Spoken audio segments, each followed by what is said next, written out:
सिद्धि की शादी के बाद वो ससुराल चली जाती है। पीछे रह जाती है भाभी रानी। सिद्धि के ससुराल जाते ही भाभी कहती है, अरे वाह जी वाह, सारे कपड़े मेरे। हाय रे पैंट, अरे वाह वाह, मजा आ जाएगा। अरे ये सिद्धि की अलमारी के सामने खड़े होकर क्या बड़बड़ा रही है? जाकर देख मेहमानों को विदाई की मिठाई मिली कि नहीं। अब हाँ माँ जी, क्यों नहीं, लेकिन पहले कपड़े तो बदल लूं। अब रानी आ जाती है सिद्धि के उन कपड़ों में जो वो ससुराल जाने से पहले घर छोड़ जाती है।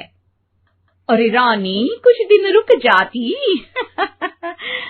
अरे ये तो सिद्धि बिटिया को मैंने ही दिया था, बड़ा ही फबता था उस पर, तुझ पर तो कुछ खास नहीं लग रहा।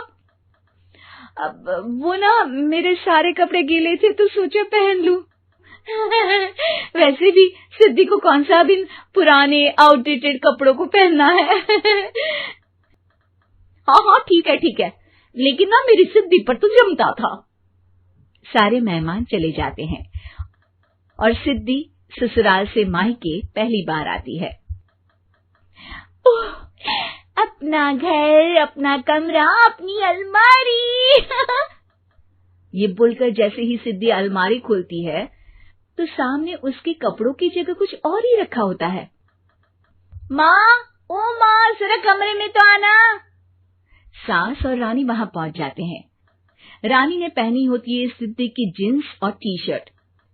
अरे भाभी, ये क्या? ये तो मेरी बड़ी ही महंगी टी शर्ट है, इसे आपने घर में क्यों पहनी है?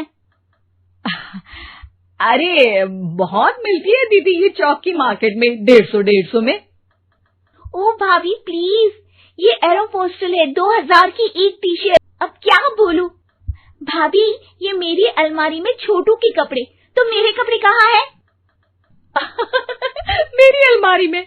अब दीदी आपको कौन से पुराने कपड़े पहनने थे? माना भाभी, लेकिन मैं जब घर आती तो यही सब पहनती ना। अरे तुम तो बड़ी कंजूस हो दीदी। खैर, वक्त आता है जब सिद्धि ससुराल के लिए रवाना हो रही होती है। अरे रानी, अंदर से सिद्धि का गिफ्ट ले आ, लड़की पहली बार ससुराल से मायके आई है। रानी अंदर जाती है और एक सिंपल सी साड़ी लेकर बाहर आ जाती है। ये लीजिए माँ जी। सास बेटी को गिफ्ट देकर ससुराल भेजती है। अगले दिन रानी एक सुंदर सी साड़ी पहनकर सामने आती है। ससुराल ले जाती, लेकिन ये तूने कैसे पहन ली? अरे माँ जी, ये साड़ी तो मुझे बहुत पहले से ही पसंद थी, लेकिन चिंता ना करिए, मैंने सिद्धि के लिए भी अच्छी सी साड़ी दी है। हाँ। तभी सिद्धि का फोन आता है। क्या माँ, कुछ अच्छा तो दिया होता ससुराल ले जाने के लिए। अरे पहले दिखा दिया होता।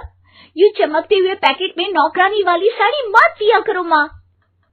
अरे बेटे, वो तेरी भाभी ने ना गलती से उससे पैकेट बदल गया। हाँ, मैं कल ही तेरे भाई के हाथ से तेरा वाला पैकेट भेज दूंगी। अरे रहने दो माँ, आई एम श्योर भाभी ने अभी वही साड़ी पहनी होगी जो तुमने मेरे लिए रखी थी। तुम तो समझ नहीं पाई उनको। खैर छोड़ो, मैं ज्यादा बोलती अच्छी नहीं लगती, रहने दो, आपको उन्हीं के साथ रहना है, फिर बात करेंगे। सास को एल्बम देख रही होती है। रानी, मार्केट जाकर एक ऐसी ही साड़ी लेकर आ, कल प्रतीक जाकर सिद्धि के घर दे आएगा। अरे क्यों माँ जी, कितनी साड़ी देनी है दीदी को? यहाँ कोई सेल लगी है क्या?